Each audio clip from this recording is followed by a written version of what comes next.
May kasabihan ang matatanda na masamang makinig sa usapan ang mga bata.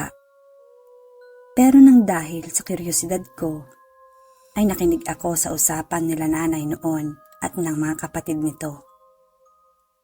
Magandang gabi o umaga, Miss Bea, at sa lahat ng nanonood at nakikinig ng channel na ito. Itago niyo na lang ako sa pangalang Desa, 37 taong gulang. Nakatira kami dito sa probinsya ng Isabela. Hindi ko na lang babanggitin kung saang lugar ito nangyari para na rin sa privacy ng mga tao doon. Ang kwento ko ay noong 13 gulang pa lang ako. Abala kami ng mga pinsan ko habang naglalaro ng sungka sa labas ng sala namin. Tanda ko pa, pumasok si Tita Malu, Tita Mercy at Tita Maris sa loob ng bahay namin. May pinag-uusapan sila ng mga sandaling iyon. Alam kong magmamarites na naman sila habang nagkakape. Magkakapatid nga pala sila at ang panganay nga ay si nanay. Pero dahil nga busy kami ng mga pinsan ko, ay binaliwala ko lang yon. Hanggang sa magsalita si nanay at halata sa tono niya ang pagkagulat. Saad nito, anong kinamatay ni Tony? Kailan daw iuuwi dito sa Isabela ang bangkay niya? Tanong ni nanay sa isang tita ko. Doon ako na-curious. Medyo lumapit ako sa pinakasala namin at naupo sa gilid ng pintuan. Kunwari ay pinapanood ko ang dalawang pinsan kong naglalaro ng sungka. Ang sagot ni Tita Mercy ay baka daw sa makalawang araw pa. Doon na nga nagsimulang magmarites ang magkakapatid. Ang sabi ni Tita Mercy, ang pinakareyna ng marites sa magkakapatid ay bakit daw lumaki ang tiyan nung Tony, malusog naman daw iyon. Ang sagot naman ni Tita Maris ay kinulam daw ito ng karelasyon niya sa Maynila. Hindi daw matanggap ng babae na gusto nang kumawala o makipaghiwalay ng lalaki dahil nga may pamilya ito. Pero lingid sa kaalaman ng asawa ng Tony, taga Visayas daw pala ang babae, ang kabit ng asawa niya. Tuluyan na nga daw nakipaghiwalay yung lalaki at pinatawad naman ito ng orihinal na asawa.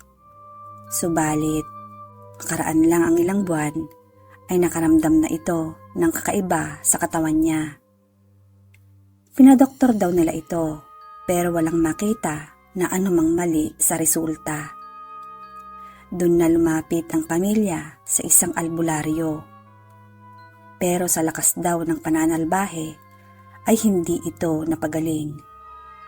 Nalaman na lang daw ng pamilya na hindi lang pala basta kulam ang iginawad sa kanya, kundi maitim na mahika at ito nga ay pambabarang. Hindi na daw nagpakita pa yung kalaguyo ng lalaki simula nang nakipaghiwalay ito. Nalaman daw nila sa katrabaho ng babae na umuwi nga ito sa Visayas. At dahil daw may nakuhang gamit mula kay Tony, ay kumpirmado silang ito nga ang gumawa ng pambabarang. Hanggang sa unti-unting nanghina ang katawan niya at tuluyan ng bumigay. Kwento pa nila tita ay sumuka daw ito ng kulay berde bago binawian ng buhay. Makalipas nga ang 2 araw ay madaming tao sa kapitbahay namin. May damara, mga upuan at lamesa. Siya nga pala, ilang bahay lang ang agwat mula sa bahay namin yung pamilya ng namatay. Kaya nakisyoso na rin kaming magpipinsan. At tama nga ang sabi ng tita kong Marites. Inuwi nila dito sa probinsya ang labi ng Tony. Hindi na kami sumama sa lamay kinagabihan dahil takot akong sumilip sa mga patay. May pangalawang kwento pa Tungkol naman ito sa bahay na pinagburulan ng labi ni Tony. Makalipas nga ang ilang taon, mula nang ilibing ang labi ng kapitbahay namin, ay pinaupahan nila ang bakanteng bahay. Ang unang umupa doon ay itago na lang natin sa pangalang Tito Dante at Tita Karina, for privacy na lang. Pareho nga pala silang pamilyado na at may edad na rin, nasa 50s na. Si Tito Dante ay wanted sa lugar nila sa Nueva Ecija. At dahil kababata nga niya ang tatay ko, kaya dito na lang nila naisipang maglagi. Binabayaran siya ng matataas na politiko upang idispatsa ang mga kalaban nila. Ginawa niyang dahilan ang itanan si Tita Karina. At napadpad nga sila dito sa amin.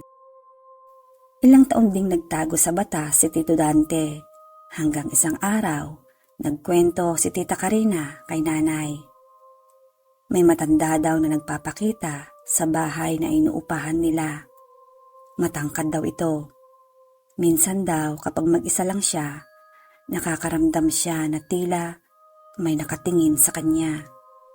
Isang gabi, habang abala siya sa pagbabasa, nakaramdam siya ng pagkauhaw, kaya't naisipan niyang bumaba upang kumuha sana ng tubig. Pero laking gulat niya dahil may nakaupo sa pangatlong baitang ng hagdan. Nakayuko daw ito at nakapatong ang dalawang siko nito sa tuhod niya. Sa gulat ni Tita Karina ay biglang nawala ang pagkauhaw niya. Hinintay na lamang niya si Tito Dante galing sa pamamasada ng jeep ng gabing iyon. Habang kinakwento ni Tita Karina kay nanay iyon, ay nakaramdam din ng takot ang nanay ko. Yun daw palang matanda na nagpapakita ay ang lolo nila Tito Tony, ang pinatay ng kalaguyo nito sa pamamagitan ng pambarang.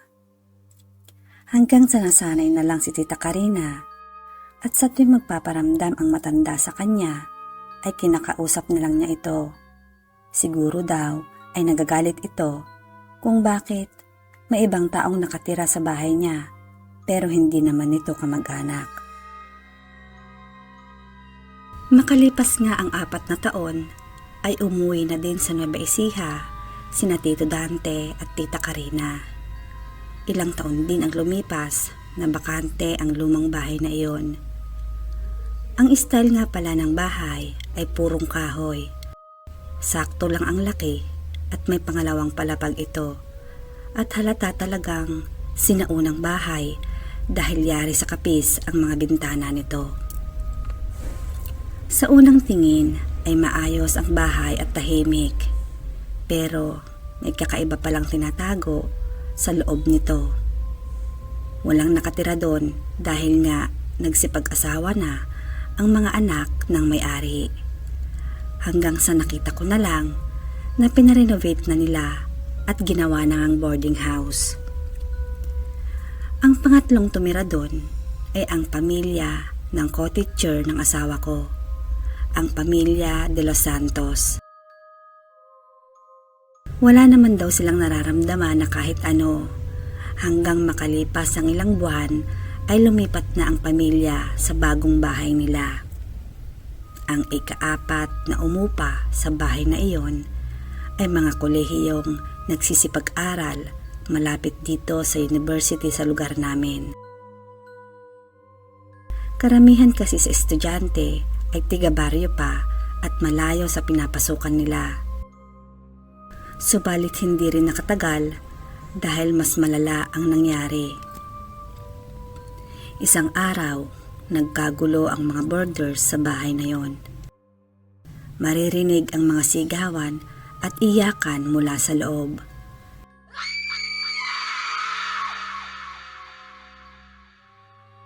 May iba naman na nasa labas ng bahay, umiiyak at hindi mapakali. May mga kapitbahay kaming nagmagandang loob na tulungan ang mga boarders. Narinig ko na lang ang sigaw ng isang lalaki. "Tumawag kayo ng pari ngayon na." Nataranta ang lahat at pinakalma ang mga nakatira doon. Sinasaniban daw pala ang dalawang babae. Nung una ay isa lang ang napaglaruan, hanggang sa nanigas na ang isa at tumirik ang mga mata nito. Ilang oras pa ang nakalipas nang humupa din ang tensyon. Kinabukasan ay agad-agad na umalis ang mga boarders sa bahay na yon. At simula nga noon hanggang ngayon ay wala nang nagtangkang umupa pa. Kapag nadadaanan ko yon ay sarado. Madamo na sa harapan nito. Kahit bago na at pinaayos ang bahay, pero sa loob pala nito ay may nakatagong masamang elemento na ayaw patirahan sa iba at sila lang ang dapat na nagmamay-ari. Hanggang dito na lang ang kwento ko. Nagpapasalamat, Desa ng Isabela.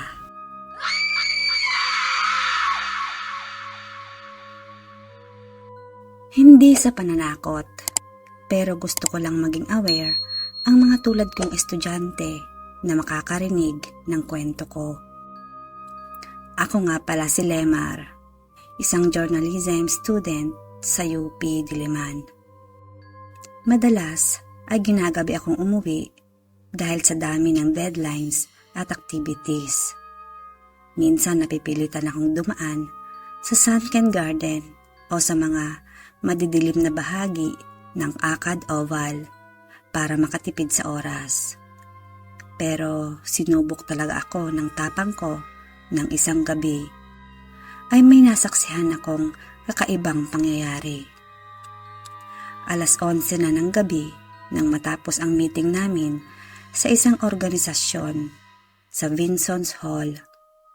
Wala nang naglalakad na ibang estudyante maliban lang sa akin. Habang tahimik kong binabaybay ang daan pauwi sa may area ng Kalayaan Dorm, sobrang tahimik ang paligid at medyo malamig ang hangin na dumadampi sa balat ko. Maliban sa may hinang tunog ng mga kuliglig at kaluskos ng mga dahon. Habang naglalakad, napansin kong parang may anino sa may lagoon. Hindi ko masyadong maaninag kaya hindi ko mawari kung ano o sino nga ba yon. Noong una, iniisip kong baka kapwa estudyante ko lang na nagabihan na rin dahil sa mga activities. Pero nang lumapit ako, nakita kong may 5 kalalakihan na pawang nakauniporme sila ng pangsundalo. Nakatayo sila sa gilid ng lagoon. Nakasuot sila ng lumang combat uniform at boots. Parang yung ginagamit noong panahon ng mga Hapon. May sugat ang ilan sa kanila. Medyo punit-punit na rin ang kasuotan at ang isa ay may malaking butas sa dibdib. Parang tinamaan ng malakas na klase ng baril at tumagos ito. Hindi gumagalaw at nakatayo lang sila. Para silang mga estatwa. Pinilit kong lumakad ng mabilis, pero parang bumibigat ang bawat paghakbang at katawan ko. Nang sumulyap akong muli, nakatingin silang lahat sa akin, walang mga mata. At puro dilim lang ang nasa loob ng kanilang mga mata. Naghalo na ang takot at nerbiyos ko ng mga sandaling yon. Mabilis akong napatakbo. Pero biglang humangin ng napakalakas at narinig kong may bumulong sa tenga ko. Bakit hindi mo kami samahan? Halos manlambot ang tuhod ko sa takot. Nang makalapit ako sa street lights na malapit na sa Kalayaan Dorm, bigla silang naglaho, parang usok na tinangay ng hangin. Tapos may parang orbs na medyo nagliwanag, pero bigla ding naglaho sa dilim. Kinabukasan, naikwento ko ito sa isang profesor sa history department. Ang sabi niya, marami daw talagang sundalong Pilipino ang nagtatago noon sa campus, noong panahon ng pananakop ng mga Hapon. Marami ang pinahirapan. Marami sa kanila ang pinaslang at walang awang pinatay sa paligid ng lagun at Akad Oval. Siguro ay may hinahanap pa silang sagot o baka gusto lang nilang maalala natin sila at humingi na din ng dasal para matahimik ang kanilang kaluluwa. Mula noon, nakikisabay na ako sa mga classmate ko. Hindi ko na hinahayaang maglakad ng mag-isa. Hindi ko na rin nais pang malaman kung ano ang gusto nilang iparating sa akin. Dahil hindi ko kayang labanan ang takot kapag muli ko silang makita.